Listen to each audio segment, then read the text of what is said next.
just heard Dan scream. All I could do was get my axes and I slammed them into the slope and put my head down and thought, this is it, it's going to kill me. I wonder what it's going to be like. I just heard a huge crash of Steve sliding down and smack into the wall just ahead of me. I thought there's no way that anyone can survive that. How are we going to get him off and how do we deal with the body? I woke up at the bottom with a broken leg, a ripped bicep and a smashed shoulder and a massively bruised ego. Steve is lucky to be alive.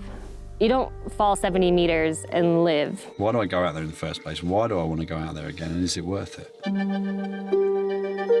How do you quantify the desolation of your loved ones if you die? How do you quantify that? You hear about people dying all the time and you become desensitized to what it really means. To wake up and wrap your head around the fact that the person's never coming back, whereas her stuff is sitting all around the room, it's impossible to understand. The one person who dies, it's one thing, but the people who stay, in some way you also kill them. It's just like a drug, you know? And the more we do, the more we want. I get bored occasionally. I think it's about time I risk my life again, sort of thing, you know? Well, I think in the human psyche there is this need to adventure. What adds to that kind of total experience when you say, oh, by the way, if you make a mistake, you're dead?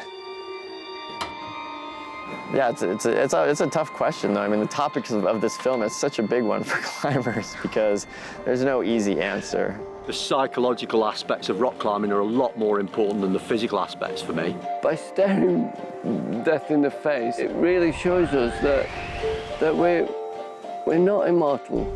And then you can start to live. Falling off that thing was such a pivotal moment in my life. When you see a place where you saw your mortality, it's elemental. Looking at that right now, I'm scared, and I want to get out of it. I think mountains can be magnetic, but the polarity can go both ways.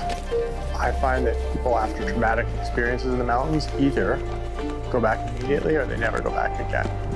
To most people, the idea that I nearly lost my life, therefore I'm going to go back and put myself in the same situation sounds just bloody silly.